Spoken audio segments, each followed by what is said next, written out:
up, guys? You know what time it is, right? Hell yeah, it's time for another Knowledge Bomb by your boy, the Buzzskull. Today, starting off, we got Bowser Jr. Now, for this character, something that I see a lot of Bowser Jr.'s try to do is try to be fancy with this character, right? I see a lot of them try to do, like, you know, all these, like, down B tricks, which is really cool. You know, try to use this for neutral B, and then they spam side B like they're Sonic Player Online.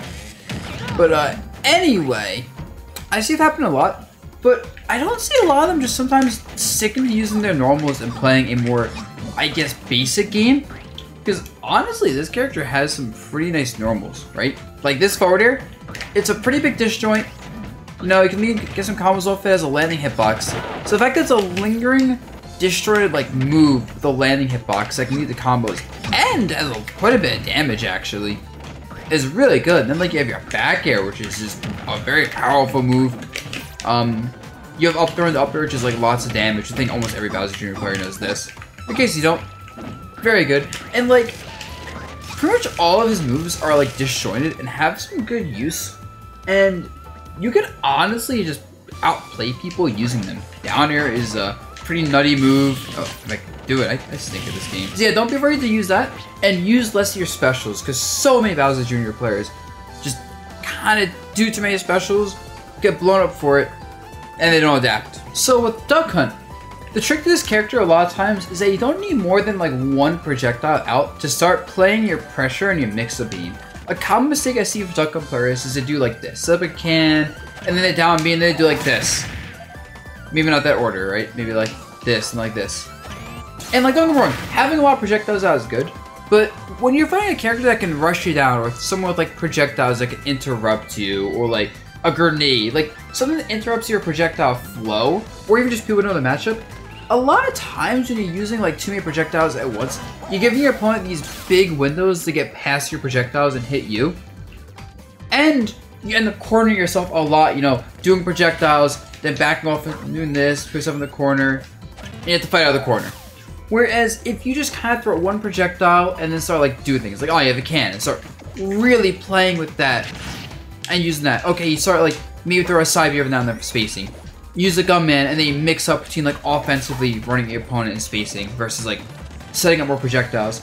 And by kind of being comfortable with that single projectile play, I just listed some mix-ups you can really use to scare your opponent and put on offense and scare people. Like put them in the corner, get some crazy combos going. This character, like low-key, isn't super amazing at just raw camping.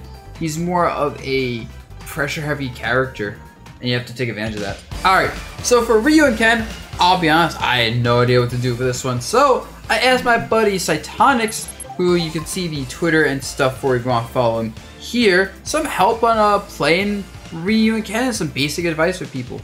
And what he told me is that a lot of Ryu and Ken players are very predictable with their approaches. And it means like extremely. A lot of them kind of just jump in and nair and kind of pray it works. And this character always struggles to approach it, right?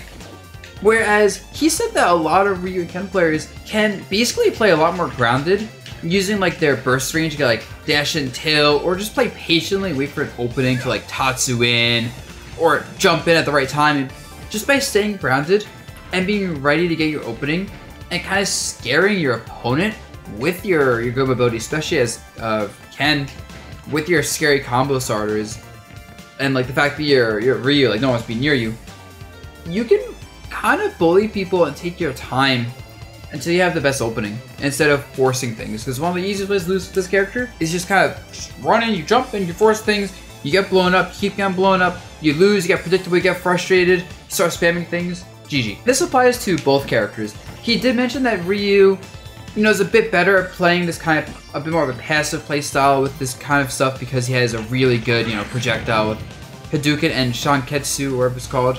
Whereas Ken, not necessarily as good at that, but obviously, just my take here is that he's a lot better at actually getting in for the opening and just putting the pressure strings on people, even if they like shield in a poor spot. So yeah, you know, depending on which you like more, you know, determines kind of which playstyle and which character will suit you for that that advice. So for Cloud, the thing with this character is movement is key. This is one of the most overall agile characters in the game.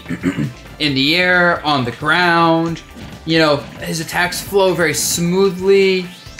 He has like, you know, air movement stalls with like Side B. So being comfortable really utilizing his movement is vital to this character, more than even most characters in Ultimate, I'd say, which is crazy because Ultimate's a very movement-based game.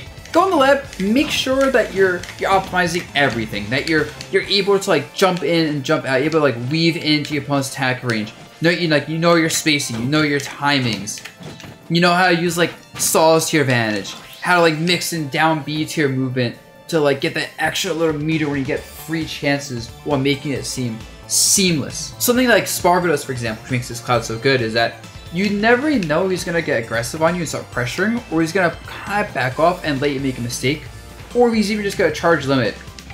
And then like even when he's close to you, you don't know like how he's gonna like move. He's gonna be like jumping towards you. He's gonna be like kind of like dashing towards you, like jumping away. Like he can really mix people up and control the game so well that it's really horrifying. I honestly think this character is very underrated too, despite his disadvantage, because disadvantage hasn't stopped him from being busted in Smash 4 or a lot of top tier characters in Smash games. Anyway, that's the hot take. That he's really good. Corrin. Alright, I'm not even gonna bother talking about this character. Like, honestly, I don't know who plays this character. I don't see this character. Like, Fox players, you found a buddy to like feel like some sort of connection with right here with Corrin. Because I don't have advice for you guys except get out there. Play! Come through for my sub games on Twitch where I do them about like weekly and show them what this character does, or even better, just clearly get a lesson with me just so you can teach through Edify, just so you can teach me what this character does. But yeah, really, like, I don't know, I don't have good advice for a character I don't really see much. I feel like even like Cosmos, who doesn't really play much anymore as far as I know, like, I think when he does play, he doesn't even play this character anymore. First of all, Battle players, do not judge me for these disgraceful combos I'm about to try to do. But anyway, something I see a lot of Battle players do is they try to push the combos kind of too far. And what ends up happening is they put themselves in a bad spot. Hell, I feel like it's a meme that whenever I watch a Bayo in like a tournament set, they ask at least once. But I feel like a lot of them try to push and optimize their combos so much to the point that they give their opponent really easy reversals and put themselves in bad spots, right? Like this character's combo is nuts, sure. But like, you know, even just putting someone off stage and setting up like, you know, setting up for an edge guard later is fine for her because she has such good edge guarding, especially when people are in like bad spots. You know, going for some sort of juggle and ending it a little bit early just to make sure you don't overextend, miss your follow-up, and get punished while landing. And to be able to hold the juggle state instead. Like, that's fine. Sure, you're not getting the max damage. You might miss out on a kill maybe, depending on the situation. But she holds the advantage state very well with juggling and edge guarding. That you can kind of play around that more to reduce your risk. Because I've seen so many games where like a Battle player, you know, does the cool little string, whatever, and then uh-oh, they have landing leg, uh-oh, they have to down B when landing and pray the opponent's stupid enough to fall for it, uh-oh, they did or they didn't do it, doesn't matter, the opponent didn't press the button, now they're getting forward smashed. And then I see a Battle players who just kind of end things early, start side B'ing and up being landings, and just like that, people can't escape disadvantage. Alright guys, and that's it for this video. Hope you all enjoyed like always, and I'll see you guys next week.